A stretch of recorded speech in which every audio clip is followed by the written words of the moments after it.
2 years older, and then 2 younger siblings. And it was mutual. It was just a mutual agreement, is how they kind of put it to us, that they just had decided that they didn't want to be together anymore. And this is also the time, which I'll kind of circle back to as I get down the road, that my mom actually had an abortion. She aborted her 5th child. So it was after all of this, we ended up moving out of our pretty long-term home, and my dad started traveling for work. We started to move around a lot. We moved probably every 1 to 2 years growing up, and we just didn't have a lot of stability. So my family, my home life was a lot of what I held on to as a child and where I felt the safest, because I'd make friends at school and then we'd move, and it was challenging, but I did have a good home life as far as with my siblings and my mom and my dad. So they co-parented us growing up, and after leaving the Mormon church, I think they both had a lot of skepticism when it came to what to believe, and just religion in general. I think a little bit even more so for my father, but they really didn't have another moral framework for raising us. They had just come out of a cult that had taught them one way, and now they were questioning everything that they had been taught. So they were winging it as parents. And you could say that we were pretty good kids. That's what my mom would tell you. And so it went okay. But it was probably, middle school age that you start to just have your own ideas and have your own thoughts. And I think critical thinking and questioning things can be a good thing, but it can also be a bad thing, because we like to question the norms and we like to challenge the norms. And Mormon culture is very strict. So we kind of grew up in an environment, a culture that was very much, you need to look perfect and you need to act perfect. Definitely that culture is not one to acknowledge sin. It is more of you hide it and you put your best face forward. And that really bothered me at that age, which it sounds really silly now, looking back, but you're a young, early teen, and there started to get kind of a rebellion in me towards that environment. So for the most part, I was a really shy kid, very introverted and quiet, very observant, loved to learn. I loved school, was kind of a little nerd. But even so, I had this rebellious attitude at the time. So anyway, I'll keep going. There's obviously other influences in your life at the time. I won't get into every detail, but there were things that kind of led me to try things or do things that I probably wouldn't normally have chosen. So it was around 14, 15 years old that I had started to smoke weed for the first time. And like I said, there was influences in my life that I felt I don't want to say justified it, but felt okay making the choice. And by high school, by my junior year of high school, so 16, 17, I was smoking weed daily, even before going to school. And it was also kind of around this early teen time, 14 to 15 years old, that I started being sexually active with the guys that I was dating. And again, there wasn't a strong moral conviction given to me early on in life or throughout my childhood. not to say that's the only reason, but I definitely had something to do with it. I didn't have a solid foundation to stand on when it came to making decisions in my life. It was kind of just like, well, let's see how this goes. Let's just try it. And so probably around 16 years old is when I actually started to get into New Age beliefs. And part of this was kind of my mom's influence. She had started reading some like different self-help books, and had kind of started going down that path. And it seems super innocent at first, you know, you're into yoga, or you maybe like tarot cards type of thing, you know, you're just kind of dabbling and like, oh, this seems really cool, this seems really interesting, like these crystals are cool and things like that. And I think at the end of the day, like my personality was always I wanted to know truth. I wanted to find meaning and purpose in my life, even from a fairly young age. I saw myself as like a spiritual person. And so I was going down this path that I thought offered me these things. And, you know, I was trying to get somewhere. I was trying to get to some sort of like understanding or enlightenment or an aha moment. I wanted to know what it was all about. Why were we here and what were we doing? And I knew there had to be something. But it was always looking to get somewhere. And I'm definitely like an achievement-driven person. So it was always, you know, moving forward, if I just do A, B, C, and D, if I just do these spiritual practices, you know, I'll get somewhere with this understanding, this spiritual place that I want to be in. And as I went further down that path, I just remember so many times kind of feeling like the rug was pulled out from under me, because all of a sudden I would question everything I had ever believed, and there was no stable ground. There was nothing to stand firm on, because if you know anything about New Age, that's the case. Like, there's always the next thing. And then, anyway, it's pretty wild. But that was something that I struggled with in life, is like a lack of that foundation and a lack of feeling solid in just knowing any truth. Like I tended to end up back to just a place of questioning everything in life, if that makes sense. So there was no solid ground, but I did stay in it. I kept pursuing these things in hopes that it would lead somewhere. And so in the middle of my junior year of high school, we had moved again. And we moved actually up to like a little small town in Utah. It's called Tabiona, and it's like population 20. It's tiny. But I finished out my junior year, and there's this gathering called the Rainbow Gathering. And it's basically hippies from all over the nation that get together in the woods and like camp out for a few weeks. And it was happening like 30 minutes from where we were living. We had never heard about it before. But anyway, we wanted to go because we were on this, you know, New Age journey, so to speak. It was me and my family and some friends.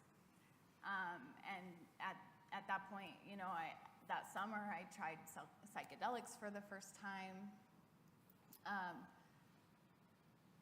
I think that was probably it at that point, like acid and psychedelics and things like that.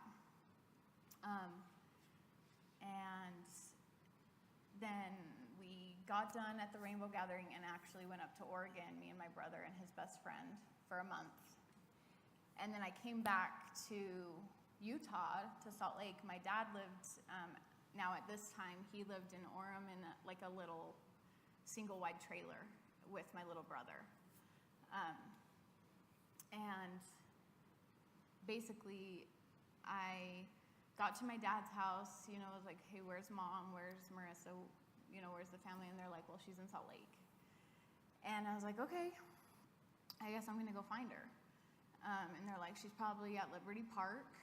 And so Utah has like a whole train system that you can ride that kind of connects the valleys and then connects the city. So I packed a bag, and I packed my tennis shoes and whatever extra stuff, and I went down there.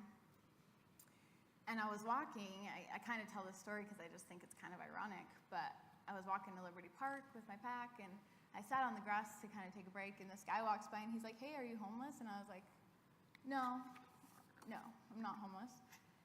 And I kept going. But looking back now, I could say that was like my first day of going to be homeless, to live on the streets with my mom, because that's what she was doing at the time. And there were other options. I could have gone and stayed with my grandma. I could have stayed with my dad, even though it was a small space. But like I kind of had explained, is like my family connection was my sole foundation in life. It was all that I cared about. It was all that was important to me. It was all that mattered. Was being with specifically my mom, but also my siblings. My dad was more of a withdrawn parent. He wasn't really emotionally available to us. Was very much just kind of supported us financially, and that was kind of the extent of our relationship. So it was hard. It was hard to not want to be there. And also this timing is the time in my mom's life when she really started to reckon with her abortion and the pain of that decision in her life. And, I just bring that up because abortion, even though, I'm not like personally having been involved in that, it has affected my life in a really big way. And it's something that is really important to me.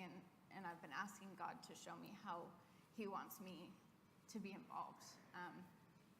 Because it's the most important issue in our world right now.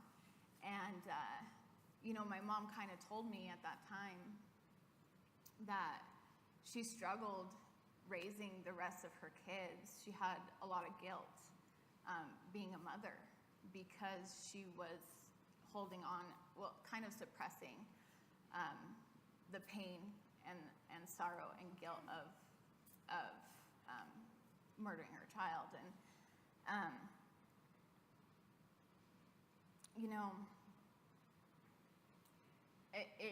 it is common, like, that a lot of women who have abortions don't really experience. It's a very traumatic event on the body. So a lot of times they're going through a lot of their pain later in life as it resurfaces. And so this was kind of what she was dealing with at the time. And, I tell her I don't put a bunch of blame on you. I also don't paint you in a great light. You didn't make the best decisions as a mom at the time, but what has helped me is really God's truth of we are all sinners. And my mom was raised in a cult, and she's gone through a lot. She's a really strong woman, and it has helped me kind of, what's the word? I think as kids, we put a lot on our parents. This is mom, this is dad. And I'm not saying that's incorrect, but it has helped me see that we are just all human. And it's just given me a lot of grace to understand her story and just look at her through the lens that Christ sees her. And, the forgiveness that God has given me, He's given her as well. So anyway, just kind of a little bit of a tangent, but I started dating a guy at that time on the streets. This was August, before my senior year, and my grandma was like, you girls, because my sister was out there too, my younger sister, and then my older brother was all over the place too. I don't even know. But anyway, she's like, you girls need to come up and live with me and finish school. So I started a new school, again, my senior year of high school, and I was over it. I didn't want to do school anymore. I didn't want to make friends again, but I was not going to give up because I had worked my butt off to get good grades and graduate. So I got halfway through the school year, and I was going down to Salt Lake on the weekends to see my mom. I was any time I could kind of get away, I would. So really, initially, I had only lived on the streets for like a month, and then I went back to school, and then I actually decided to just do packets to finish out the rest of the year. That was about halfway through the year. And this is the time when my brother had, I think he had already come to Arizona that summer before. We met a girl named Sarah.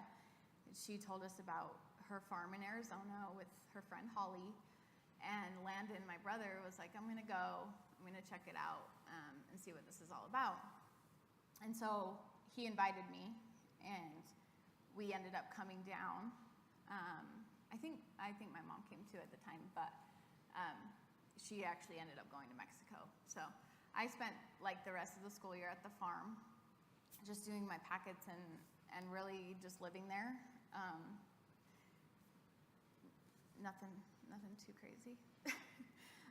Anyway, so my mom gets back from Mexico, and we go back to Utah for my graduation. I had like a small summer graduation just for like the adult ed people.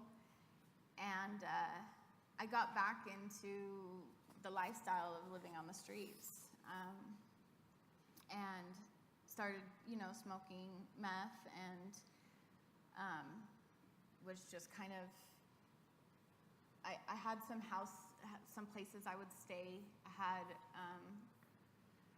had kind of a regular boyfriend on and off. Me and him were on and off during this time, and we'd kind of like live in his garage sometimes. So I was all over the place, basically. And that lifestyle is really just a one-way ticket on a train towards sin, because you're hungry, and so you do drugs so that you're not hungry, and you kind of start, and the drugs are a big part of this, you start to live in this survival mode of whatever it takes to survive. So I started living a life of theft and hate, betrayal, revenge, really kind of being paranoid that people were out to get me, just making really, really poor decisions. And my pride was growing inside of me, of just like thinking that I knew what was best for my life and that nobody was going to tell me otherwise.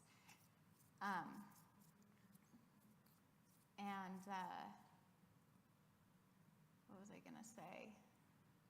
Let me see. Oh, I was going to mention that I was still on this New Age path during this time. I had still continued to seek this like pseudo-spirituality, and it actually just combined with that what I was doing and the choices I was making at the time just really opened some really dark doors. And I do believe that, like, I was being oppressed by demons. And I think even possessed at one point in time. And I'm not saying that the drug didn't have to do with that. It definitely did. But I think paired with, like, I was doing tarot card readings, I was doing crystals. I was into occult thoughts and practices and beliefs. So I was still seeking that, and I was still grasping for something in life that felt important and that mattered to me. Things didn't really matter, it was just in the moment. It was just day by day. And I think you just kind of build a mindset of like, it's me against the world. Like, this world is messed up, this world is evil, and I don't want to be a part of it, right? So, about a year into this lifestyle, I was about 19 years old. And I won't go into every detail, but I just experienced some really terrifying events. And a lot of it had to do with hallucinating and questioning my reality, just being in a really bad state of mind, and just things going on around me that I had no control over. And it freaked me out, actually. It kind of scared me straight a little bit. And I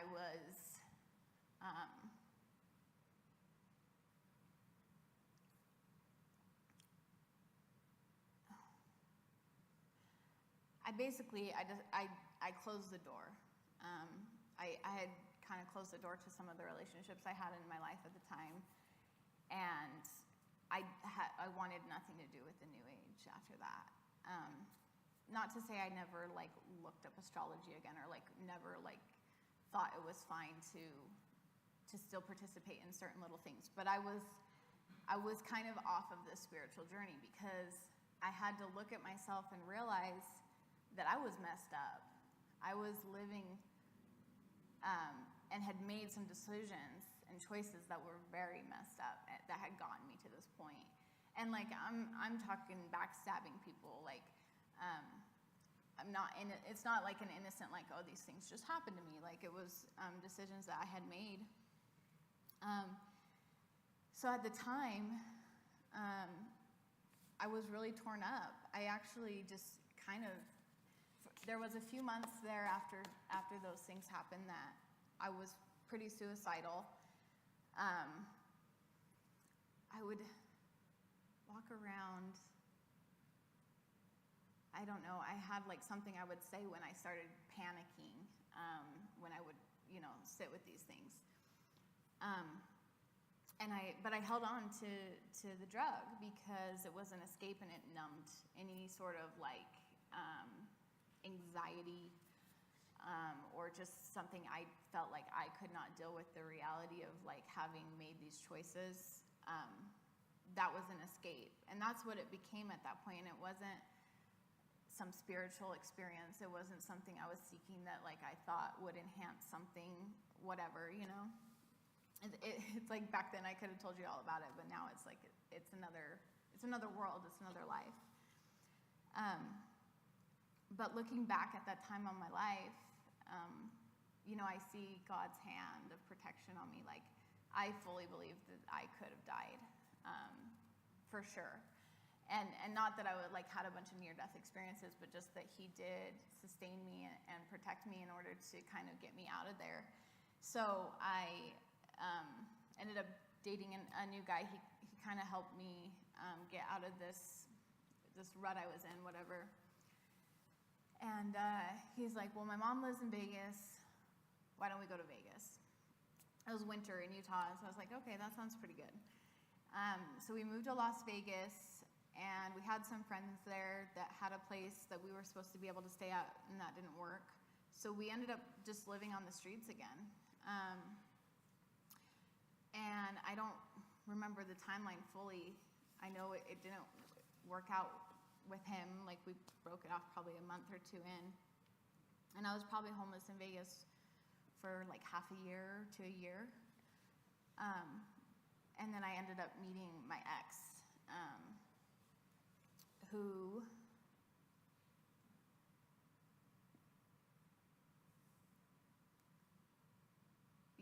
so my ex, who I ended up dating for 3 years. And it started out just like a friendship. He'd give me rides or get me food and things. And then he was like, okay, let's, you can move in. And for a while, things were okay. And he taught me how to landscape, and he offered me a home, and he offered me a job, and life started to get better.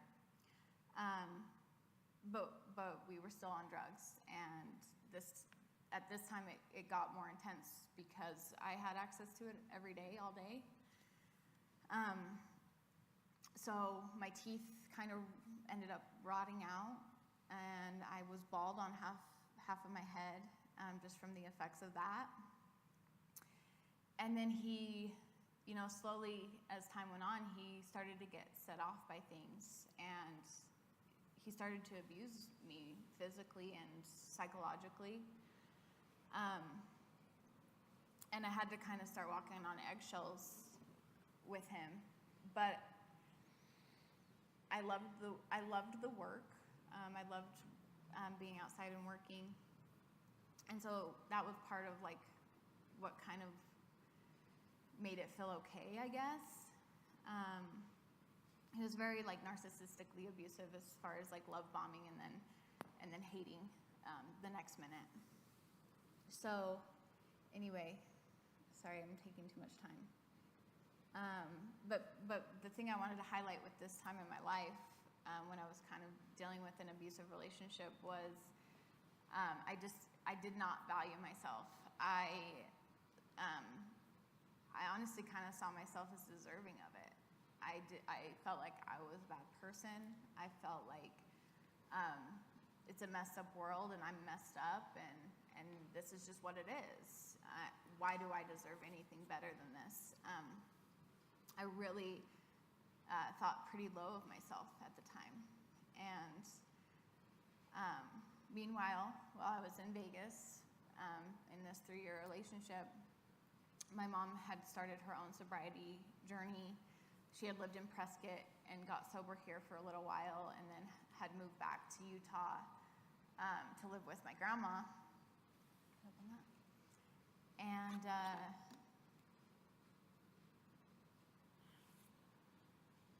And this is the fun part of the story.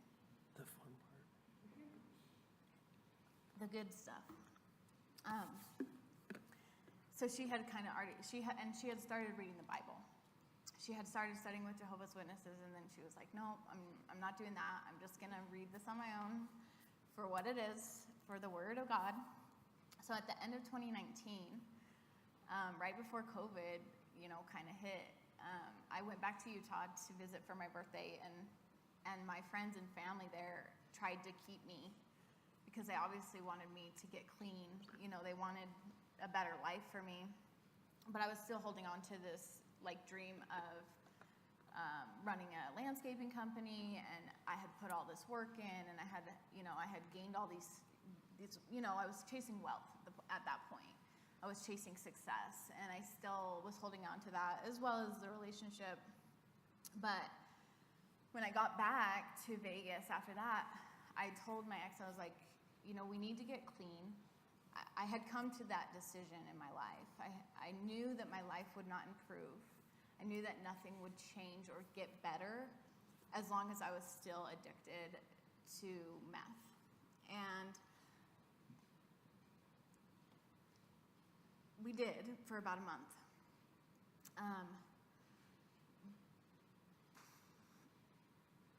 Just catching up here. But during that time in December, we actually did a welding job, because we did welding as well, for like a Pentecostal church. And after the job was done and they liked it and everything, they invited us in, and they didn't really ask us. They just were like, come over here, let us pray for you. And they read the sinner's prayer over us. And I don't think I was saved in that moment, but it definitely planted a seed in my life. And for those next 6 months to August, every day I would say, I want to get clean. I wasn't getting clean yet, but it was consistent. I knew I had to make that choice.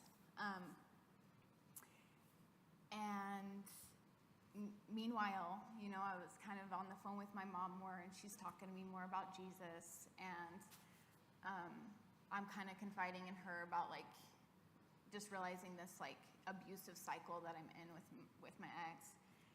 And it kind of hit me sometime in that time frame when he was freaking out. I just knew I had to leave. It just clicked. I was like, because of the kind of psychological, because it's very fearful, it's very scary, and you're like, is this guy gonna kill me? I don't know. And so anyway, I knew I had to leave, and I knew I couldn't tell him I was leaving.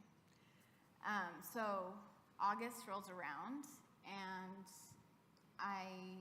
my mom had gone to Arizona to see my brother, who still lived in Paulden, and she was on her way back, and I said, I'm going to go visit my family again, and I'm going to get my teeth fixed because my aunt worked at like a dental office there, and I needed to get in and get that taken care of. So I just left with one bag and left everything behind. And I got to Utah on August 20th, 2020. That was the last day I smoked meth.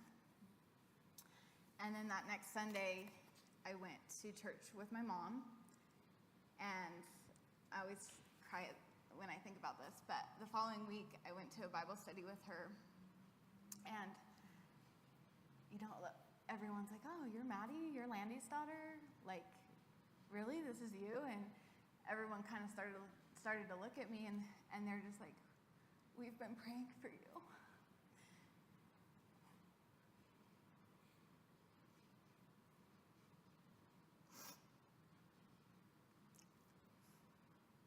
And my mom told me, she said, I've put you on every prayer chain that has come my way, because that's how they would do it.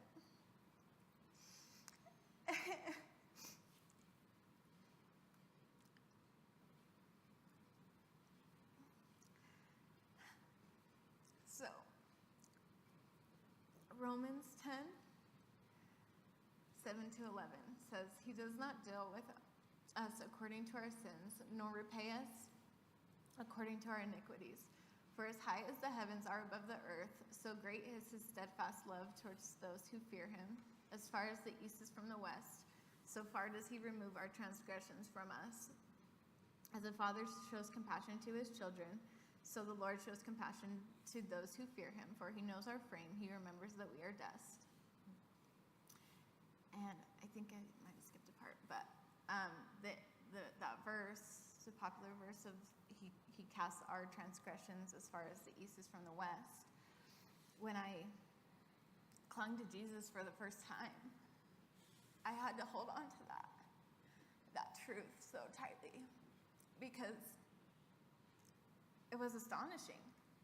It was mind-blowing, and it was, I don't want to say it was hard to believe, because I felt that belief, but it was just like, wow, is this real? Is this really an option for me? So I don't have like an exact date. Like, I think it was kind of just gradual after I started attending church, but you know, he makes that divine exchange with us. He gives us a new life. And so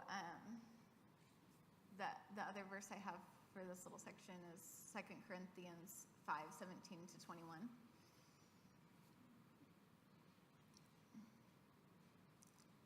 I'm sorry, I have my verses mixed up.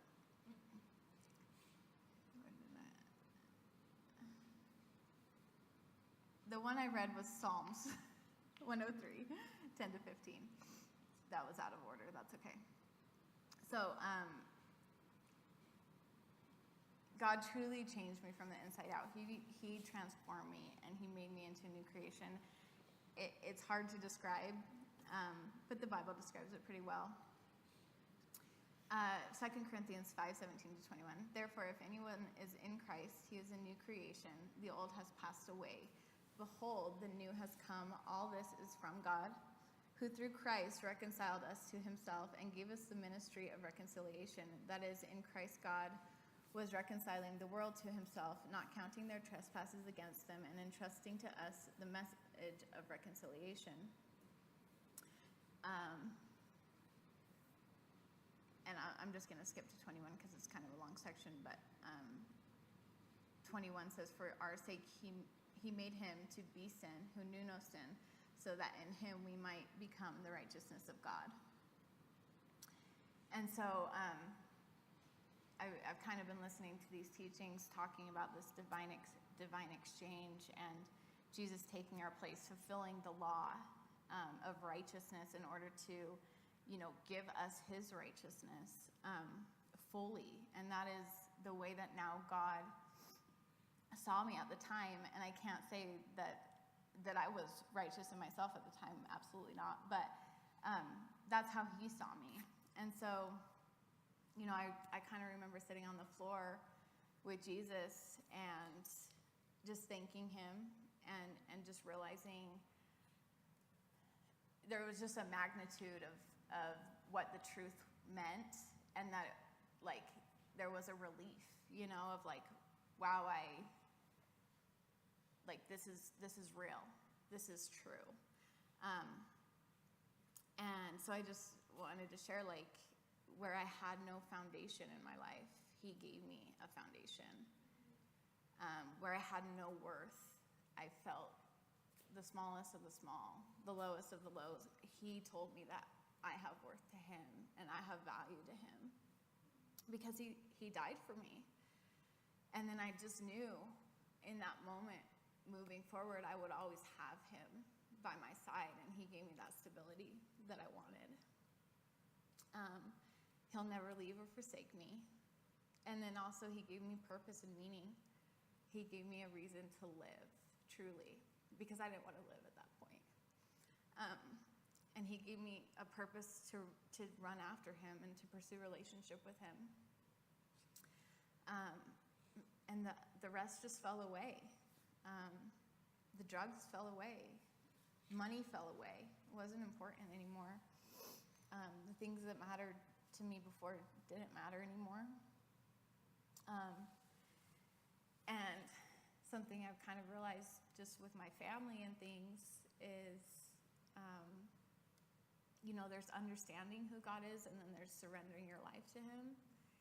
And sometimes that surrender, I see it in my dad and I see it in my siblings, is kind of the holding on point. Because it is a matter of dedicating your life to a whole new purpose, a whole new way of living. So I also had Romans 10:7-11. It says, "But what does it say? The word is near you, in your mouth and in your heart. That is the word of the faith that we proclaim. Because if you confess with your mouth that Jesus is Lord and believe in your heart that God raised him from the dead, you will be saved. For with the heart one believes and is justified, and with the mouth one confesses and is saved. For the scripture says, everyone who believes in him will not be put to shame." And that first verse there is talking about, salvation is near to us. It's in our confession of Jesus as Lord. It's in our belief in our heart. We don't have to go finding it. We don't have to go seeking it out. It's available. It's a gift that's available to everybody. So I just really love those verses.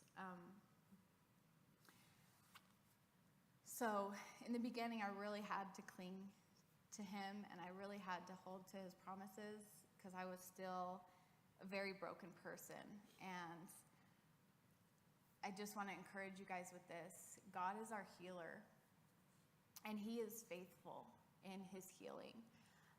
But it's not immediate. It is not overnight.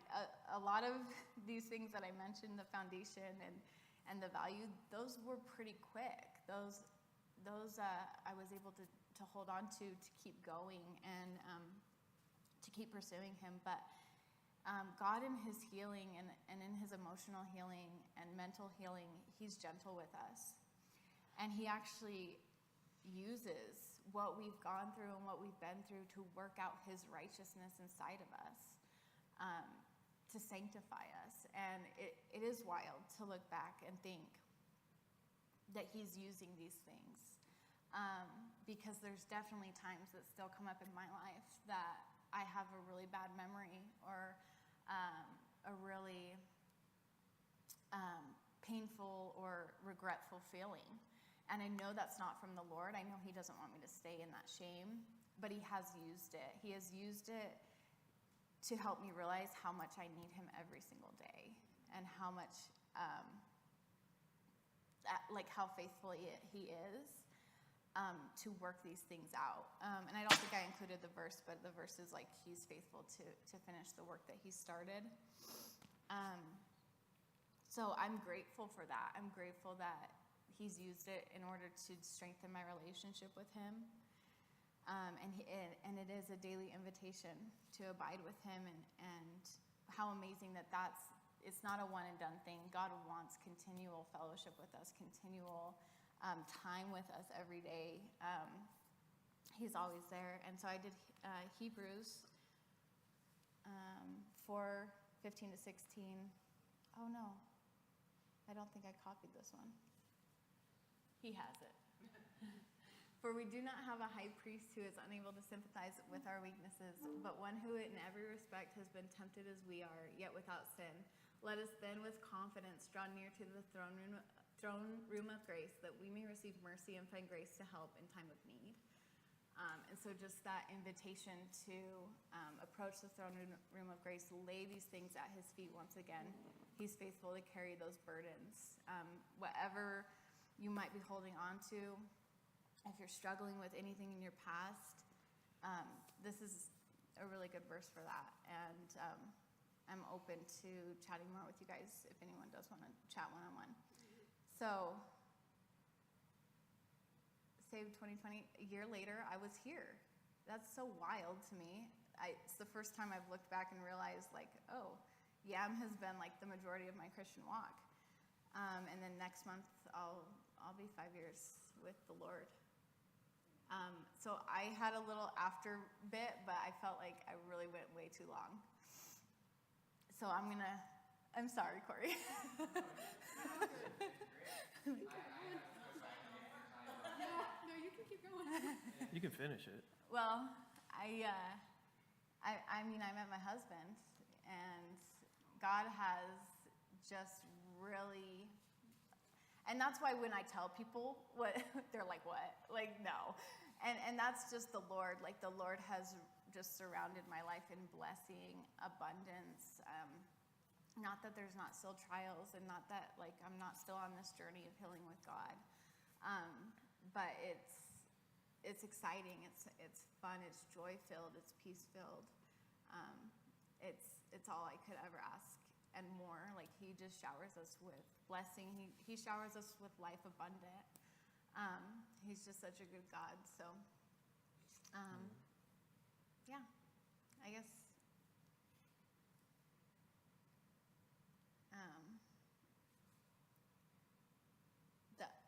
I had our position in Christ.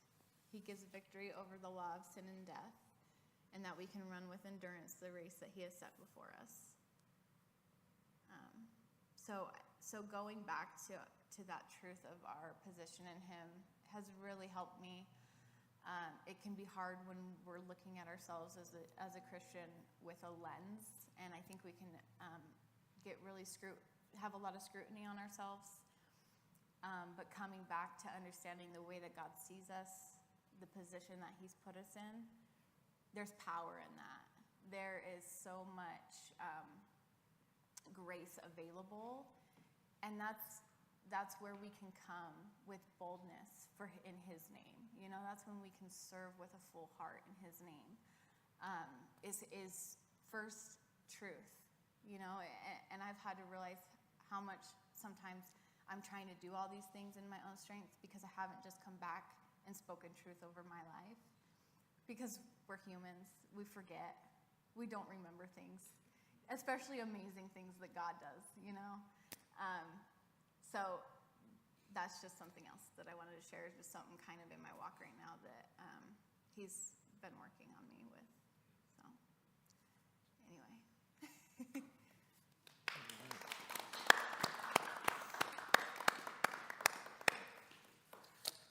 Were you going to say something?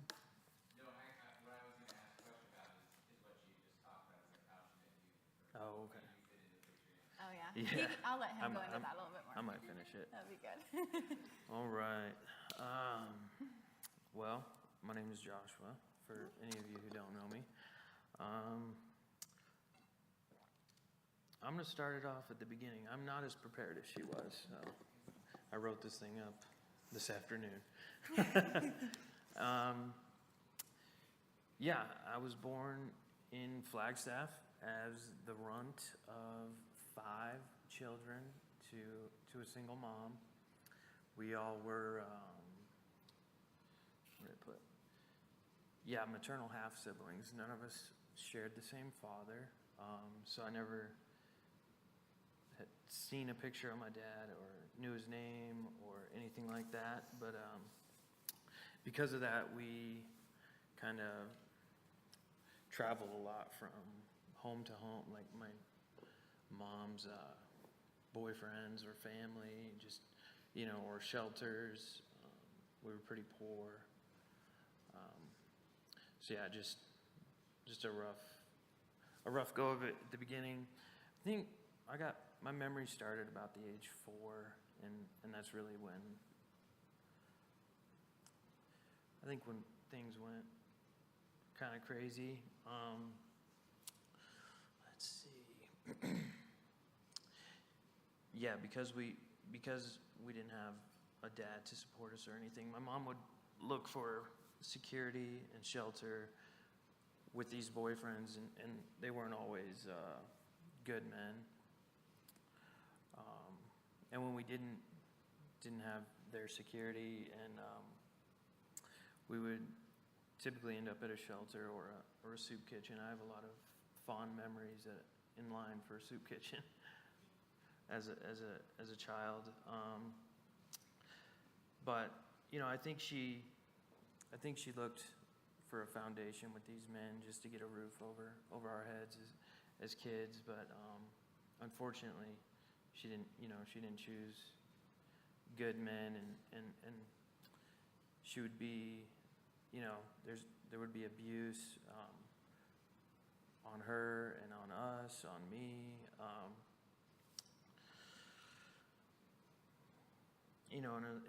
As a result of that, I knew pain at an age that no child should know. But I became very defensive of my mother and my siblings. I was I was the littlest one, but I was the tough one. I was the defender. So I always thought it was, I always had this weird, maybe it was God-given, I don't know, this, I don't know how to say it, this moral of, right or wrong.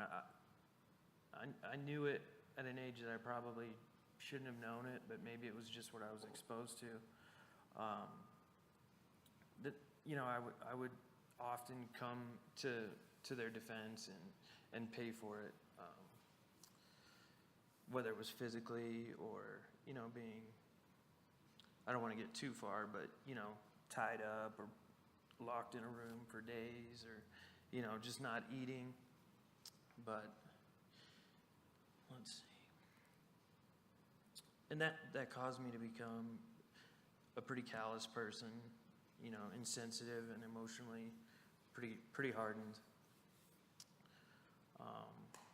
But at that time, I was also introduced to religion, to Jesus. My grandparents were Christian, and we would get to go visit them whenever my mom could afford it. And I would go to church with them. I would go to Sunday school. I think they still call it Sunday school. So yeah, okay. So yeah, I learned how to pray.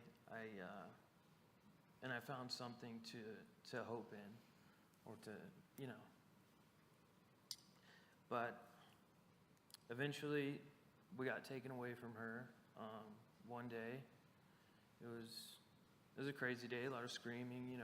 Ripped away from your mom at 4 years old isn't cool. But he was a super cool cop. He took us to Taco Bell, and that made it worth it because I liked Taco Bell.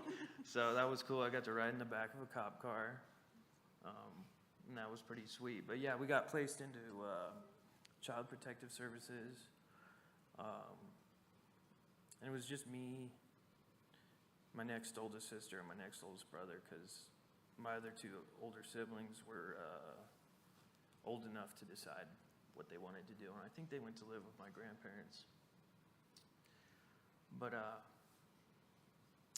yeah, so we got placed in about 7 to 8 different homes. At least I did. I wasn't with my siblings for the last 2 homes. I got separated.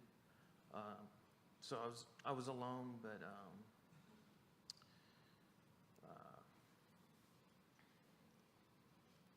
think I'm trying to stick too hard to the script here. Yeah. Anyway, I was separated, and I moved to what's it called? Pine Top.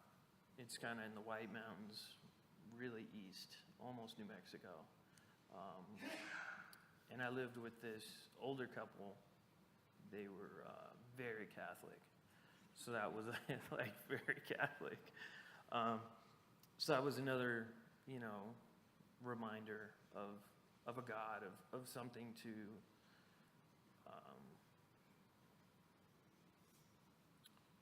just look to, pray to.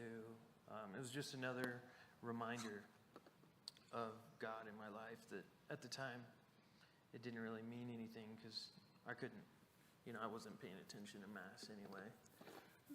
But, they baptized me, and then we do, Ash Wednesday and the whole thing. And it felt like, the perfect Catholic life, from what I could understand at that age. But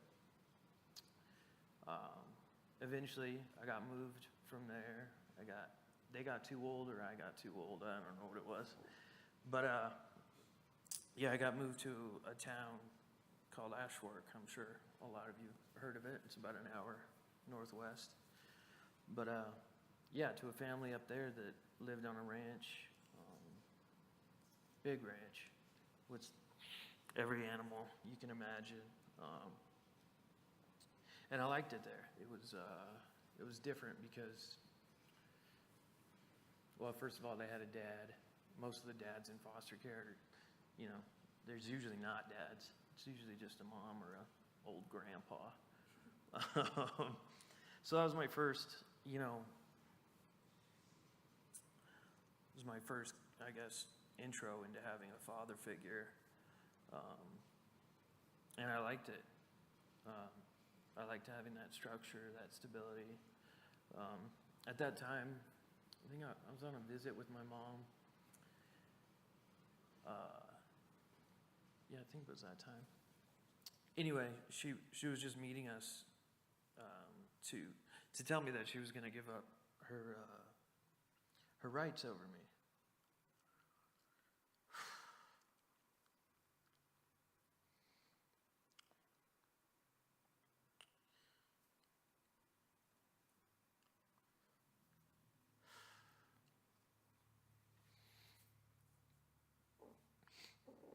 Yeah, she was going to give up her rights and that I wouldn't be hers anymore.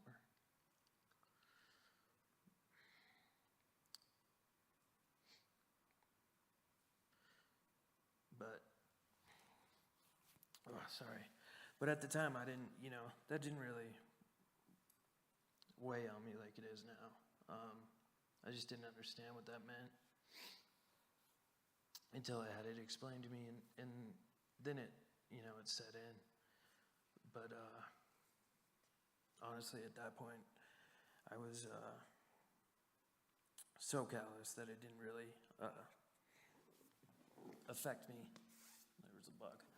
Affect me like it should have, or maybe not. I don't know. But life moves on, and I had to move on, and that's what I did.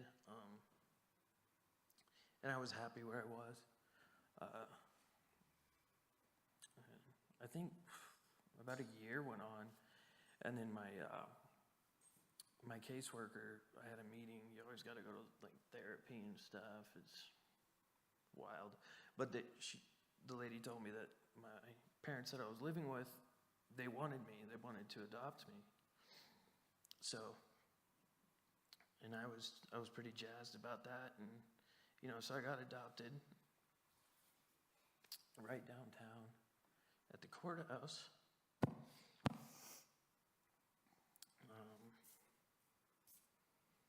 Hold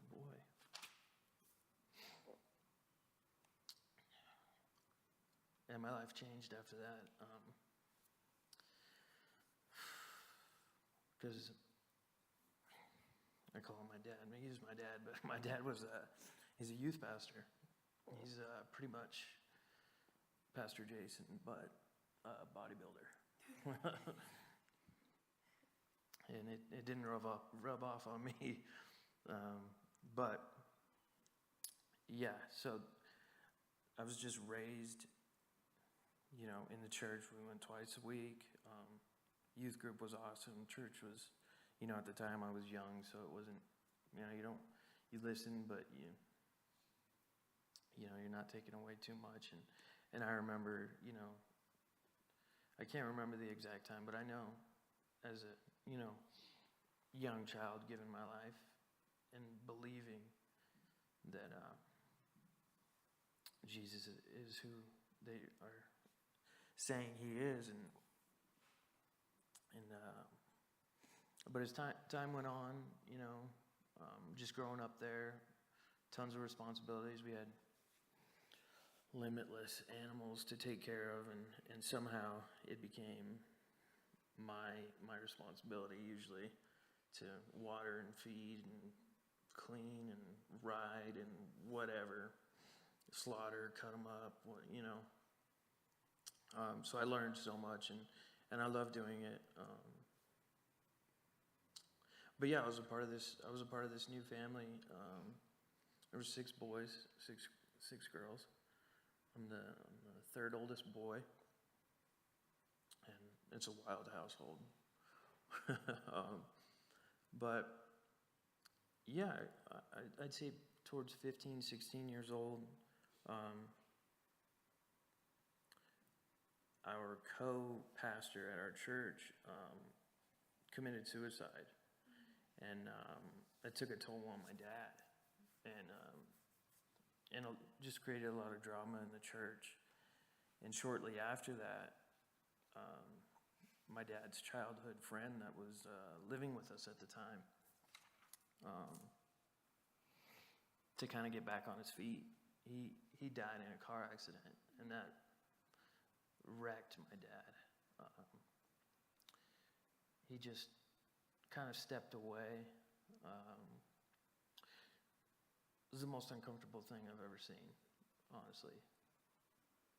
To just the way that my dad reacted, it was heartbreaking. And that kind of caused the rest of the family eventually we stopped going to church. We stopped sitting together at the dinner table. It was a giant dinner table. Just our principles as a family just kind of fell to the wayside. We just stopped being so tight-knit, and I believe it is because we left the church, and they just kind of, I don't want to say gave up, because I know they're still believers, but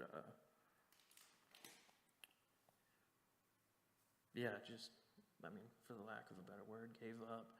And me as a young teenager, I did too. I just started to pursue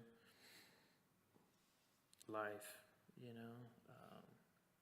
did what my friends wanted to do. I fell into women, sex.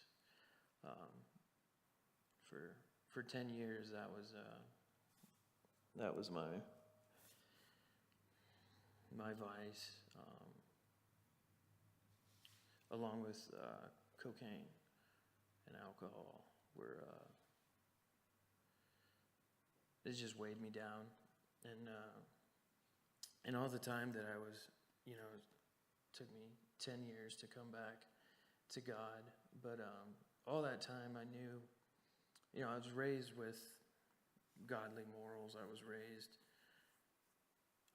upright, and all that time that I spent just running around chasing life, I still had those morals, but I kind of created my own, I would say, and I lived by them, and I knew that I would be judged by them if I chose those. So it always hurt. No matter what I did, it always hurt, but I was too weak to give it up. And that could be because the group I was in, or, it didn't, at the time, it was too hard to give up. Until, now this is the good part. Until one day, I think it was 2022.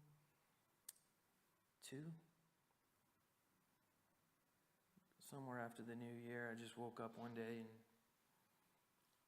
I was sick of it. I had my fill of it. I was through with women. I was through with drugs.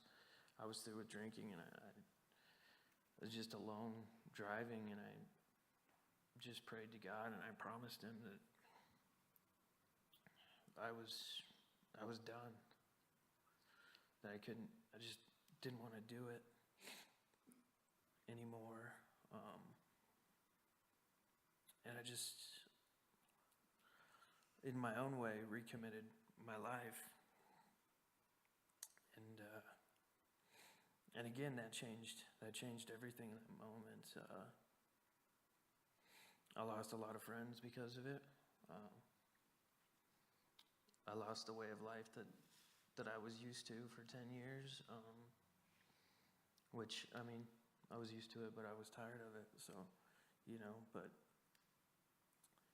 yeah, it changed. So I completely gave up chasing after women. I gave up drugs. I gave up friends, and I just focused on, I didn't quite focus on my, pursuing God, but I just focused on staying clean and staying straight, and it was a burden on me I always wanted to go back to church, but no one in my family wanted to, so, that I just remember that was always weighing on me, but I could never go alone. I don't know if it was pride or what it was, but I couldn't go alone. Maybe I'm really shy. This is like terrible for me to sit here. But yeah, and then one day, what was I doing? Oh, one day I was just at my sister's house, and she worked with Madelynn at the time, and they were having a company party at the bowling alley downtown Prescott. And my sister invited me. She's like, "Oh, there might be girls," and I'm like, "No, that's why I'm not going." Yeah. And she's like, "Come have fun." My nieces and nephews went. My brother went.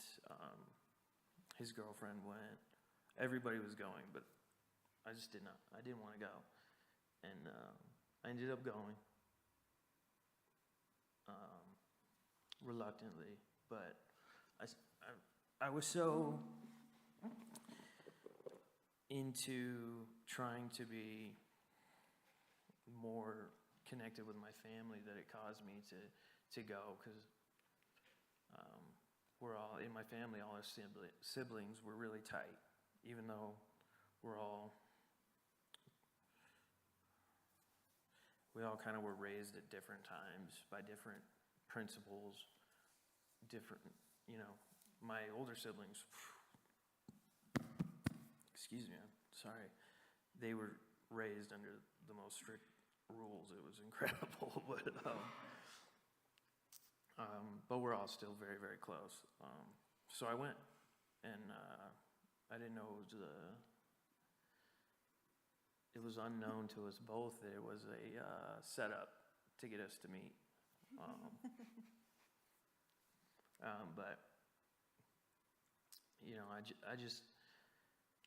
I look back on all of this, and there's so much more to tell, but I don't have the heart to say it all, and I don't know if I could if I did, but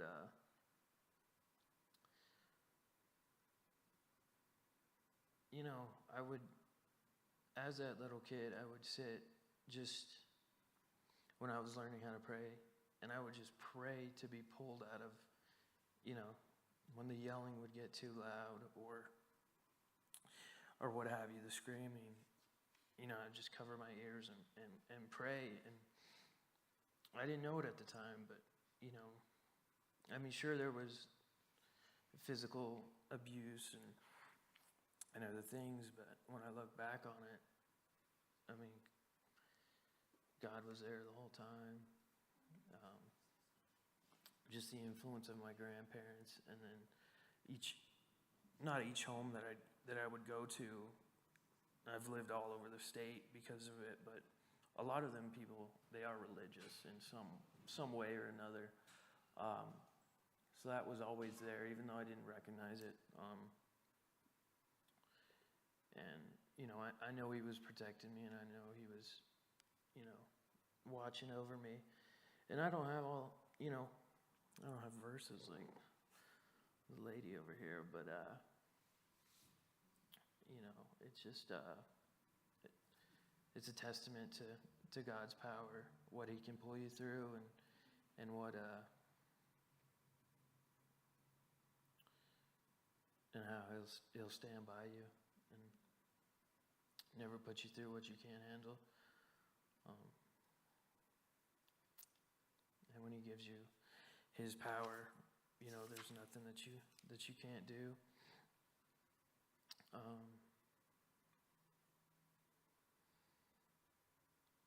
But yeah, I don't have a specific day that I committed my life or anything like that. I don't even really, I still struggle with being like emotionally hardened and a little bit callous, so it's hard to like reach in and figure that out. So for stuff like, anything like that, it's kind of, I bypass it unintentionally, and but it's still a struggle of mine, and I actually don't ever ask for help. I just realized. Anyway. You need to ask for help. Anyway, yeah, I met my wife that night. We've been hanging out ever since. Yeah, I asked her to. She wanted to be my girlfriend like 2 months later.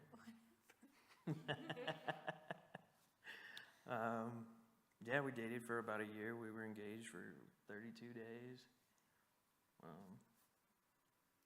And it's all up from here. I'm super blessed. God gave me a woman when I didn't want one. I swore I didn't want one. I really didn't. And there she was. Are you sure you want to say that? She knows my story. But I'm. You didn't know you wanted the right woman. Yeah. Growing up, I knew, me and my buddy, we would say like, oh yeah, we're going to get married by this age and do this. And I said I wanted to be married by 27, and I didn't realize it, but I was married by 27. That's right. Yes, he does. But yeah, and I've been coming here since 22. Yeah.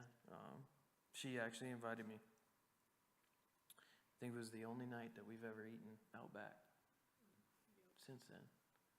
And yeah. But yeah, now I'm just rambling. But that's my testimony.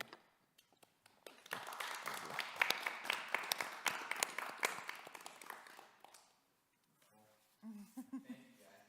Oh, thank you. Yeah, I guess when they were just talking, and Josh hit on this at the end, and both of you guys were talking about, is just what sticks out to me in both your guys' stories is like the power of God. Both in like his healing power. The verse came to mind when you guys probably know this passage when the Pharisees come to Jesus and he's healing like he's hanging out with prostitutes and sinners and tax collectors and all these people, and they're like, what are you doing? And he says, those who are well have no need of a physician, but those who are sick. Go and learn what this means. I desire mercy and not sacrifice, for I came not to call the righteous, but sinners. It's just the that's who Jesus came for, right? Like we all have a story of to one degree or another, people, we've both been hurt by people, and then we've also hurt other people when we've sinned against God, and that's who Jesus came for. And that's just what smooths out for you guys' testimony, just how what God can do for us and through us.